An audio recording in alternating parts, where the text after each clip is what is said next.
right, hello everybody, come on in. Come on in here. Got a nice backdrop for you. All right. Jessica Jimenez is the first one to come on here. All right, welcome. This is great.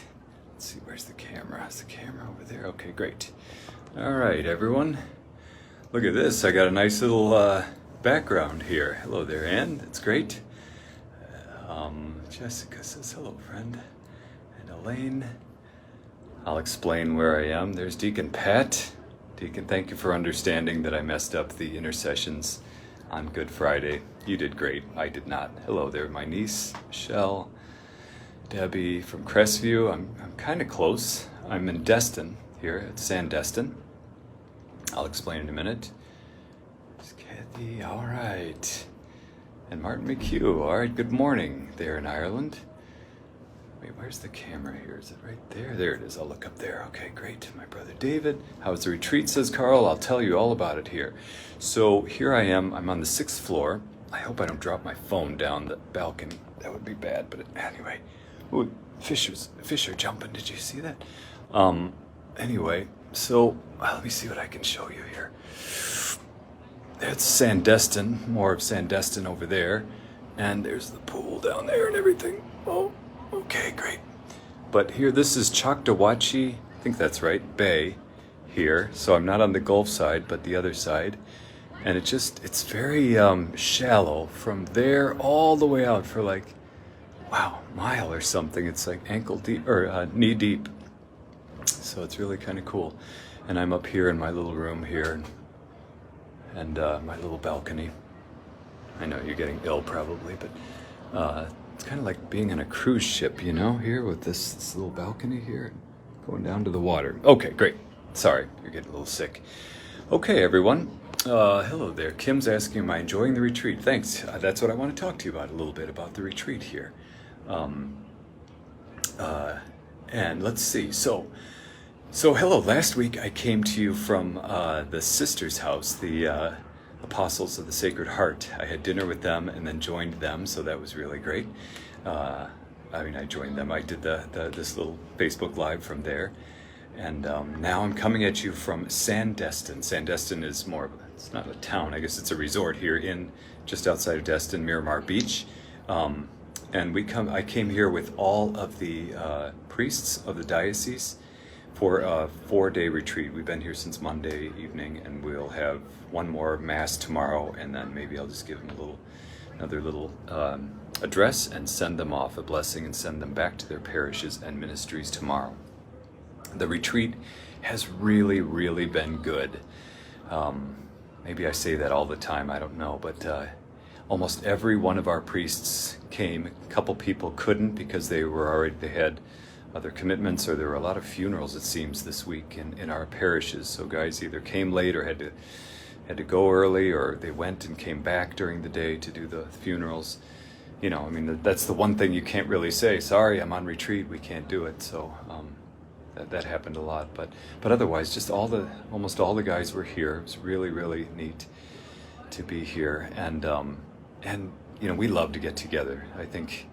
I don't know, I've had some experience with other presbyterates, and I see, you know, the priests get together and they seem to enjoy each other's company and everything. But I must say here, they're just good friends and brothers, and they like to spend time together, sometimes late into the morning or night, you know. Our socials there will just go on, and I go to bed, but I can hear them down there, you know, just talking and laughing and everything.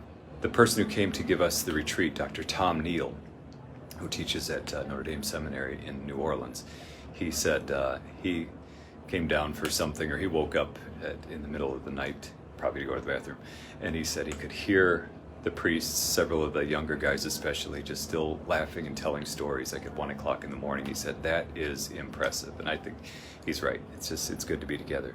Aside from socials, though, the bulk of it was listening to his talks, Dr. Neal's talks, it was all about remembering who we are, remembering, you know, the calling that we have all received as Christians, of course, as baptized, but then as priests.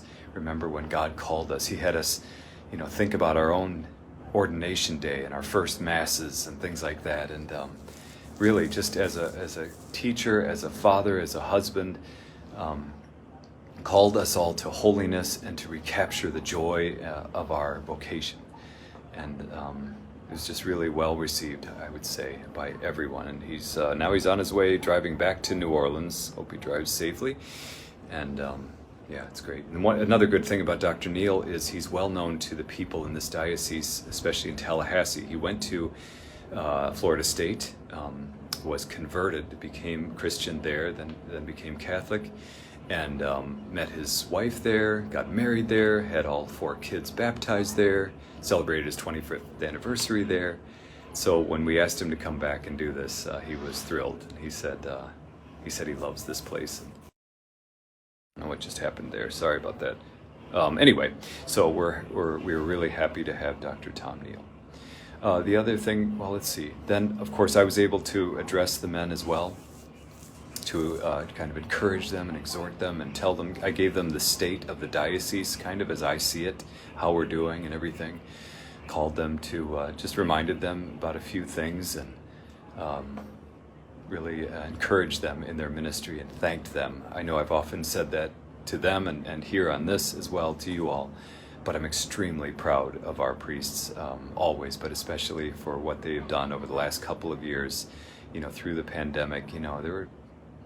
Nobody really knew what to do. We were all trying to do the best practices and everything. We made some mistakes. I made a lot of mistakes, but I told them that their parishioners are happy, and not happy, but really just pleased with the way that they cared for them spiritually during the pandemic and everything, and really encouraged them that way. And I said, I'm very proud of them and happy that we're on the other side of that, for hopefully, please God, the worst part of the pandemic.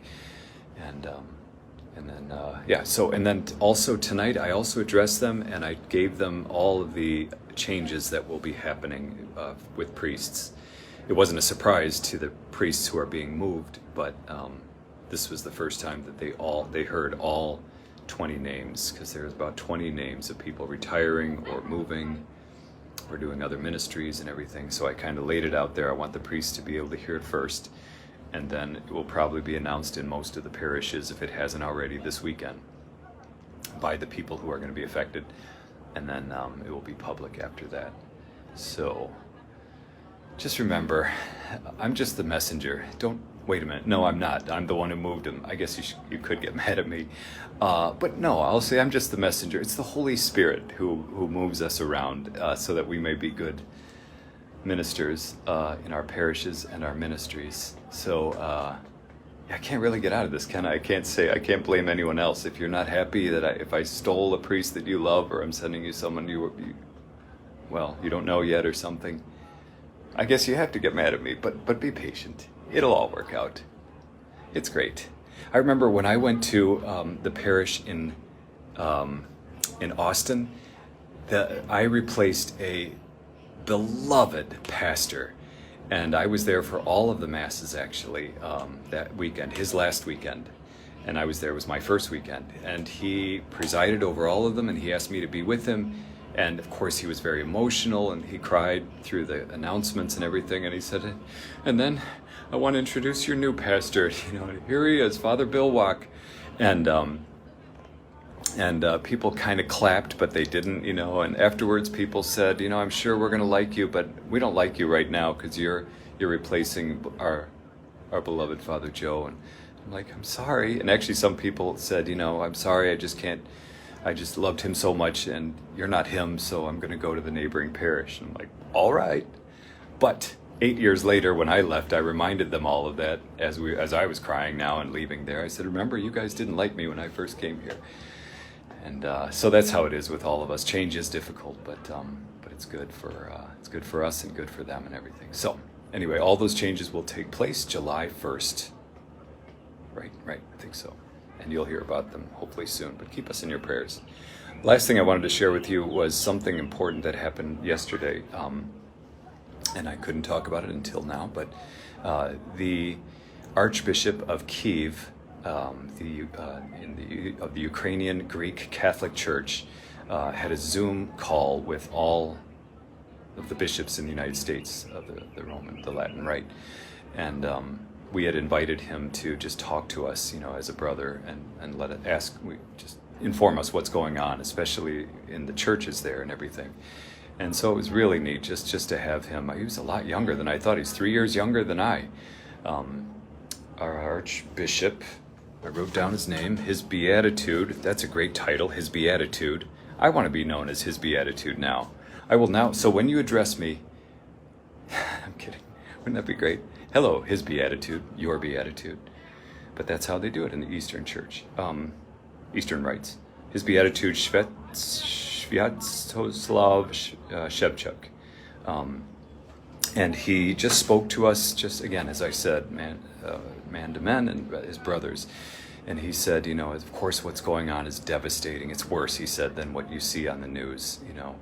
He talked about how proud he is of his bishops and his priests and monks and nuns and leaders in the church, how they are doing everything they can to help feed their parishioners, literally feed them. He said parishioners are showing up at the churches without clothes, without shoes, without any food anymore.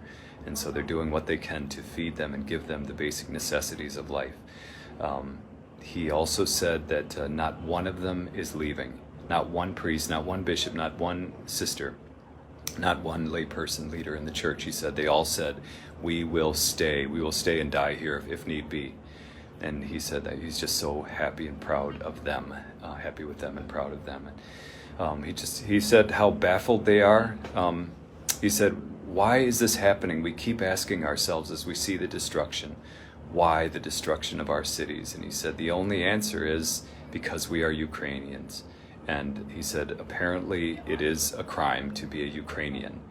And then he told us that they've gotten the instructions off of the soldiers, the Russian soldiers, and basically it says that, it's teaching them. It says the crime here is to be a Ukrainian. We do not recognize them, therefore they must be stopped, detained, or executed.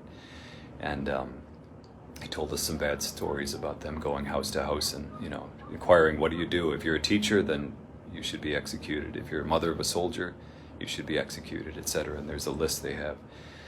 So it's very sad. But this is amazing. This Archbishop's face was just filled with hope and joy. And he said, we are hopeful. We know that we will be victorious. We are not enemies of Russia. He said, they are not our enemies, but we will defend our sovereign homeland. And that's what we are doing, he said. So we asked him how we can help him. And he said, just to talk like this to you is an amazing thing. He said, it's a miracle. We all thought we were going to be dead after the first 2 days of shelling. But he said, here we are in the second month and we are alive and we know we will be okay. So he said, your prayers mean a lot. He said he's receiving a lot of help through the churches, especially through Catholic relief services. There's a lot of money coming there and a lot of help that way, and he likes that a lot.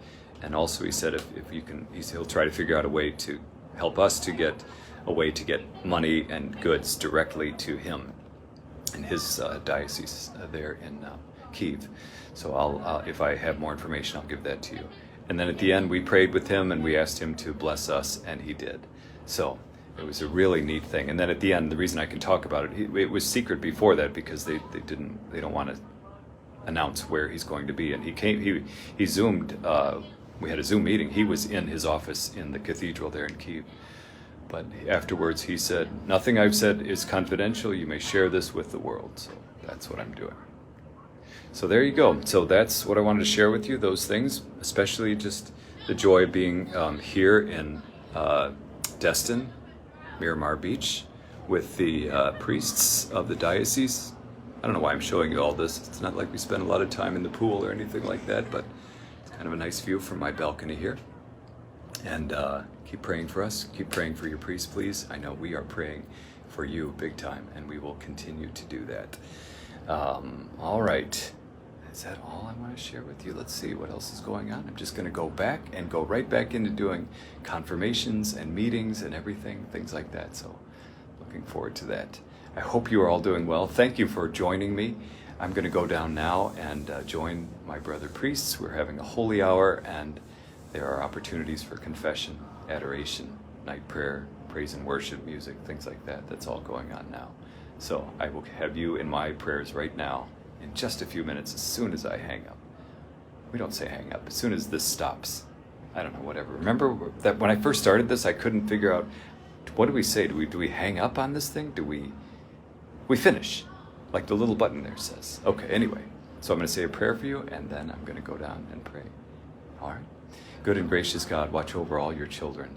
Bless them. Bless especially our brothers and sisters in Ukraine and Russia as well. Keep them safe.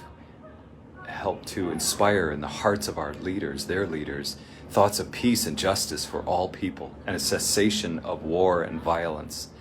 Help us to be women and men of peace in our hearts, in our homes, in our families, in our church, in our world. Bless everyone here, everyone who's watching, everyone who is connected to us through our families and friends, especially those who are most in need. Keep us safe, keep us strong, keep us ever mindful of your love and presence in our lives. Bless your children, I pray, in the name of the Father, and of the Son, and of the Holy Spirit. Amen. All right, everybody. God bless you. Have a great night. Still looks really cool. Look at that sky and the water and everything there. Ah. All right. Okay. Have a great night, and I'll see you, God willing, next week. Bye.